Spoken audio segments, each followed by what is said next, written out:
Hello प्यारे students, मैं पंकज कुमार वर्मा स्वागत करता हूं आप सबका हमारे चैनल पीएससी स्टडी गुरु में। आज मैं आपको 12th क्लास के फिजिक्स में इंपॉर्टेंट क्वेश्चन में से करवाने वाला हूं सेलों का श्रेणी क्रम संयोजन। बहुत ही इंपॉर्टेंट क्वेश्चन है, कई बार पेपर में पूछा जा चुका है। तो आज हम करने वाले थर्ड चैप्टर में से सेलों का श्रेणी क्रम संयोजन क्या होता है और इसके लिए अधिकतम धारा हम किस तरीके से प्राप्त कर सकते हैं। तो चलिए करते हैं स्टार्ट हमारा क्वेश्चन। लेकिन उसके पहले अभी तक आपने हमारे चैनल को सब्सक्राइब नहीं किया है तो फटाफट चैनल को सब्सक्राइब कर दीजिए, क्योंकि यहाँ पर मिलने वाले हैं आपको 12th क्लास से रिलेटेड सारे इंपॉर्टेंट क्वेश्चन, और बेल आइकन को प्रेस कर दीजिएगा जिससे कि आगे आने वाले इंपॉर्टेंट क्वेश्चन के नोटिफिकेशन आपको मिल सके। तो चलिए करते हैं सेलों का श्रेणी क्रम संयोजन। तो सबसे पहले मैं आपको इसकी डेफिनेशन बताता हूँ।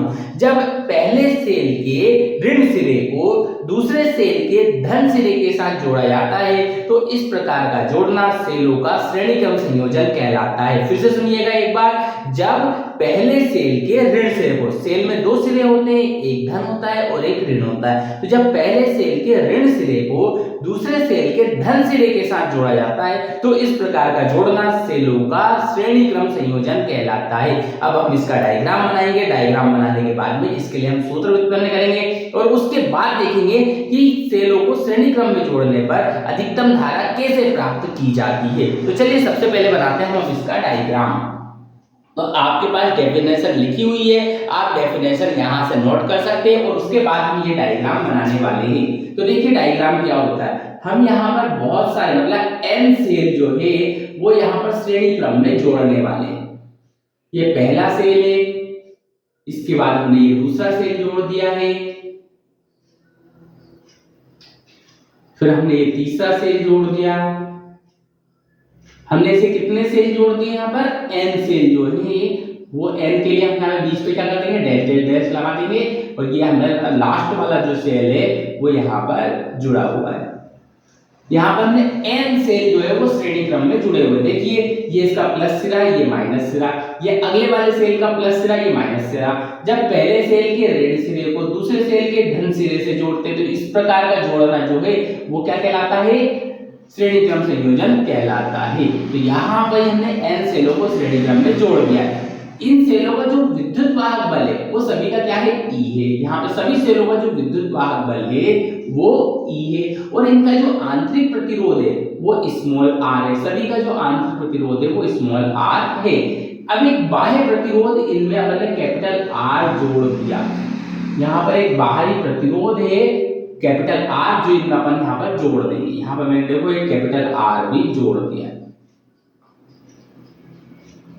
ये एक बाहरी प्रतिरोध है कैपिटल R। परिपथ में जो धारा है वो I बहती है। परिपथ में धारा कौन सी बह रही है, I बह रही है। तो यहाँ पर हमारा डायग्राम बन चुका है। अब इनके बारे में हम लिखने वाले हैं। यहाँ पर लिखेंगे माना n सेलों को, स्मॉल n, कितने n सेलों को, n सेलों को श्रेणी क्रम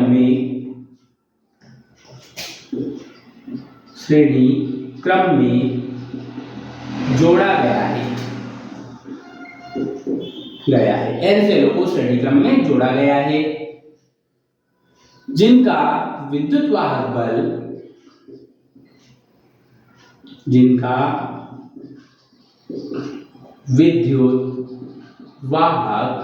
बल कितना है, कैपिटल E, तथा आंतरिक प्रतिरोध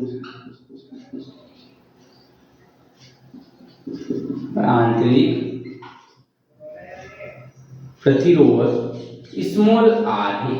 आंतरिक प्रतिरोध को हम स्मॉल r से दर्शाएंगे। एक बाहरी प्रतिरोध या बाह्य प्रतिरोध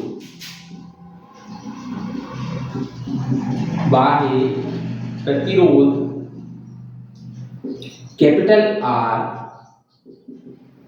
जोड़ा गया है। परिपथ में धारा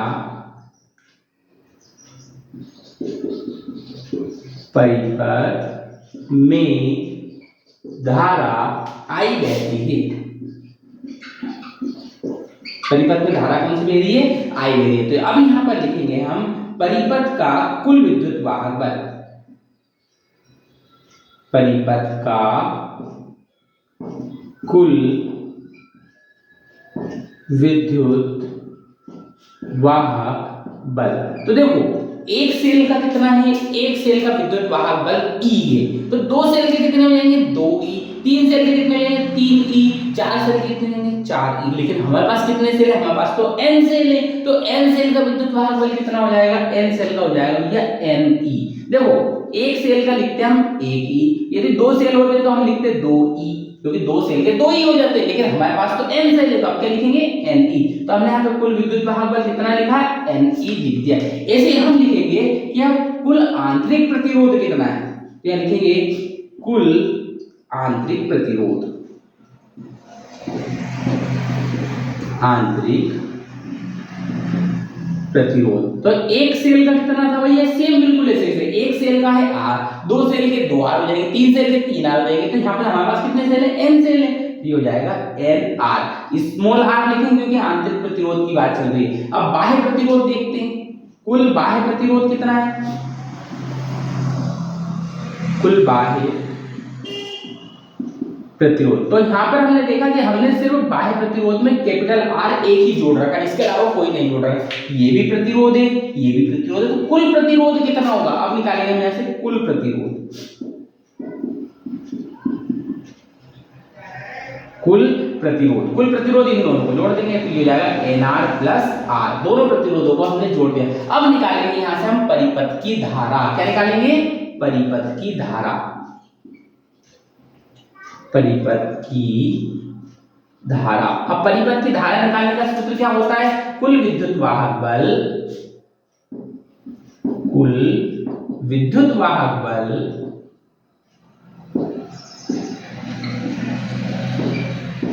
बटे कुल प्रतिरोध,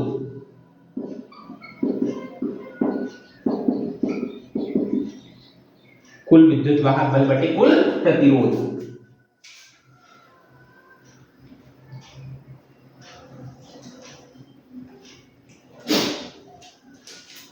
अब कुल विद्युत वाहक बल हमारे पास कितना है, कुल विद्युत वाहक बल है N, तो यहां पे लिख देंगे हम,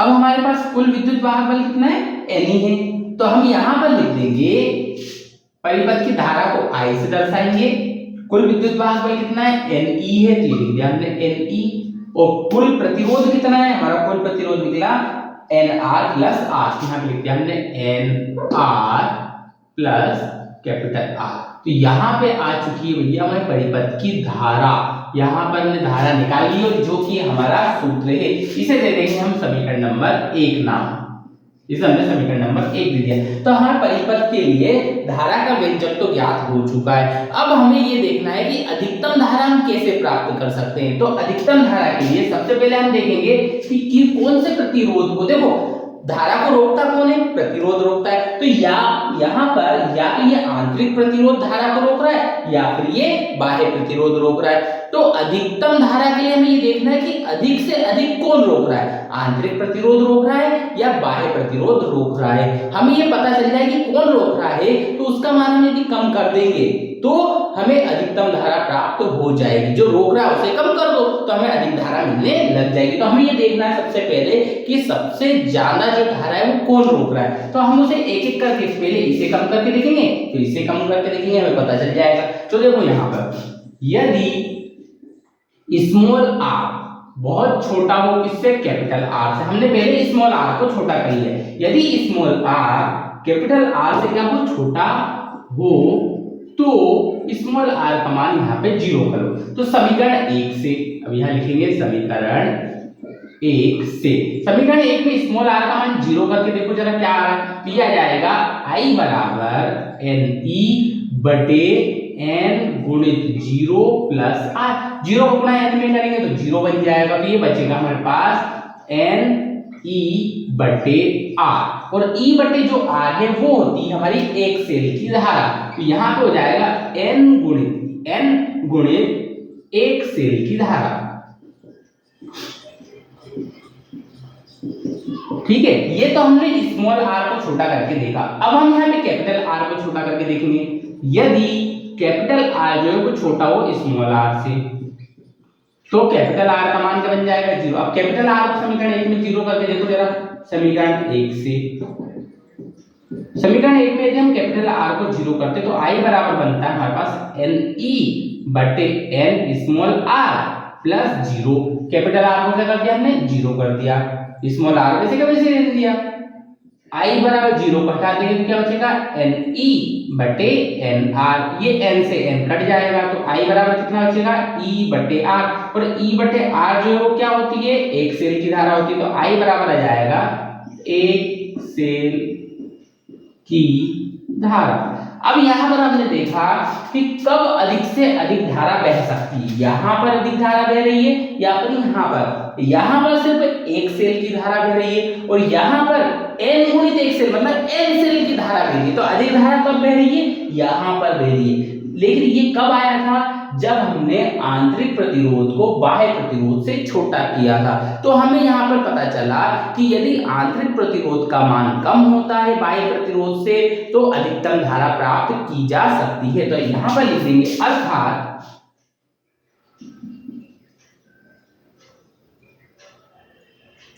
अधिकतम धारा प्राप्त करने के लिए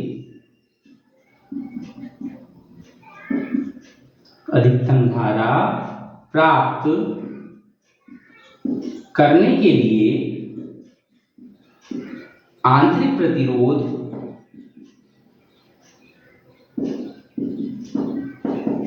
बाह्य प्रतिरोध से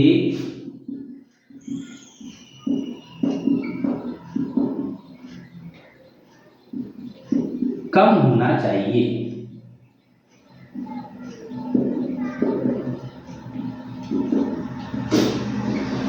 तो प्यारे स्टूडेंट्स, आपने देखा इस क्वेश्चन को हमने बहुत ही आसान तरीके से सॉल्व कर लिया है। इस मेथड में यदि आपको कोई सी भी दिक्कत आती है तो आप हमें कमेंट करके बता सकते हैं, उसके लिए हम आप तक सॉल्यूशन जरूर पहुंचाएंगे। तो प्यारे स्टूडेंट, जल्दी से वीडियो को लाइक कर दीजिए, अधिक से अधिक शेयर कीजिए और अभी तक आपने हमारे चैनल को सब्सक्राइब नहीं किया तो फटाफट चैनल को सब्सक्राइब कर लीजिए, क्योंकि यहाँ पर आपको मिलने वाले हैं सारे 12th क्लास के महत्वपूर्ण प्रश्न। यहाँ पर मैं आपको बहुत ही आसान मेथड से सारे क्वेश्चन सोल्व करवाने वाला हूं। तो आप भी सब्सक्राइब कर लीजिए और आपके दोस्तों को भी सब्सक्राइब करवा दीजिए, जिससे कि हमें मोटिवेशन मिलता जाए और हम आपके लिए इसी तरीके से आसान मेथड में इन क्वेश्चनों को सोल्व करवाते चले जाएं। तो चलिए प्यारे स्टूडेंट्स, आज के लिए इतना ही। मिलते हैं नेक्स्ट वीडियो में नए इंपॉर्टेंट क्वेश्चंस के साथ। तब तक के लिए धन्यवाद।